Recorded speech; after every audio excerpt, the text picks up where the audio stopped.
Hey everybody, welcome back to Exercise Innovation. I'm going to continue with a beginning plyometric program. We're going to work on our jumps, and as I mentioned before, if you saw some of the other videos, we're going to do 3 sets.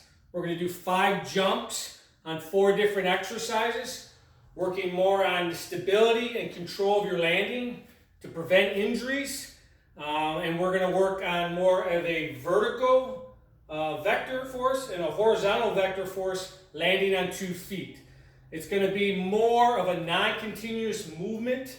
So again, as I mentioned, we're going to work on stability and control of your landing to prevent injuries. So the first one we're going to do is a vertical jump, but I want you to make sure you're in a good athletic position. Your rest after 5 jumps is going to be 1 minute, and you got to make sure that you have your rest in your program to avoid too much neurological fatigue, and that way we can always incorporate or be focused on the stability aspect. Again, it's a plyometric beginning program. All right, so the first one's going to be a vertical jump. Follow along, and you're just going to go through it 3 times, so you can rewind this video and go through it again 2 more times after we show you. So the first one's going to be a vertical jump. Get down into that athletic position, and all I want you to do is generate that force and that strength. Make sure your knees don't cave in. Make sure your hips go back. And we're going to do 5. 1, 2, 3, 4, 5. All right, so that's the first exercise, vertical jump from an athletic position. Let's move on to the second exercise. And we're going to use the stairs that I have here, but you can use a box. And basically it's going to be a box jump. So the next one's going to be a box jump, but again, like I said, I'm using the stairs, and what we want to do is we're going to skip a step, and it's a non-continuous. Again, it's more working on your stability and your control of your landing to prevent injuries, and we're going to do 5 reps. Remember, get your minute rest in between. I'm going to try and time it out as I speak between the sets. To hopefully give you that minute, give you a little bit of knowledge as far as why we're resting, what we need to do in order to show you the movement patterns.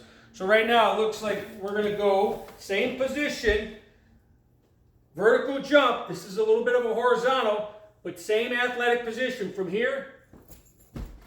Come up on that step 5 times. 2. Control that landing.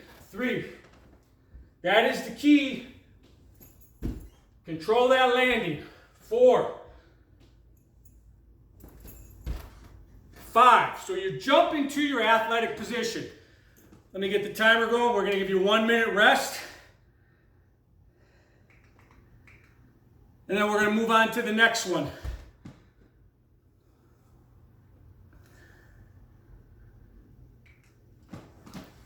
So this next one, again, the athletic position, except now we're going to go more of a horizontal vector. And studies have shown that the more pressure you put into the ground to explode out of that, whether it's gait as far as running or change of direction, the more force that you can get off that ground, the more explosive, the faster you're going to be. So this is a horizontal vector. We're going to use the balance board just as a guide to give us something to jump over. And again, the key is the athletic position. So we'll take this balance board, we'll just turn it upside down, and we're going to go right over the middle of that. So we got about 10 seconds left. Again, the control is from an athletic position, landing good, landing stable, don't let it cave in. So give me 5. 1. And we're going to step back over. 2.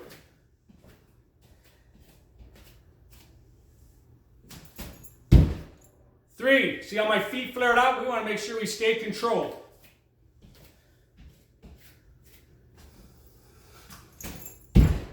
4.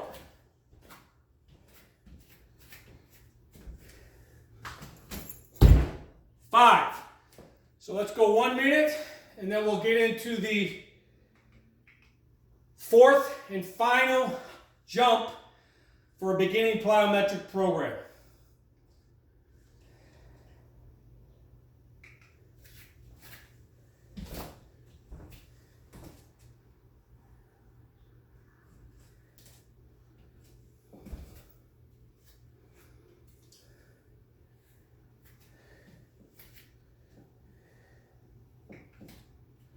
So this next one, we're actually going to take the board away, take the hurdle away, whatever you have that you're jumping over. And then this one is actually going to be more of a horizontal force. So you see that when we're jumping over an obstacle, it's more of a vertical to a horizontal because we got to get off and get forward.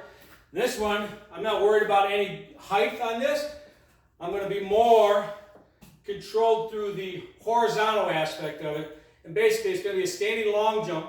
I'm not concerned with the distance, only that we move forward a little bit. So we got about 5 seconds left on this, and again, athletic position, start here, and then what we want to do is go for a little bit of distance, but control the landing. Control that landing. So we have enough awareness in our body that you're not caving in. Because again, from this position, that's your change of direction. There's 2. 3. Again, not too worried about the distance, only that we're going forward a little bit. 4.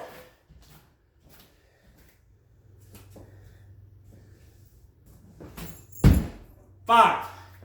So we did 5, 4 exercises, 20 reps, and all we're going to do is take our minute, and we're going to go through that again, and you're going to do it 2 more times.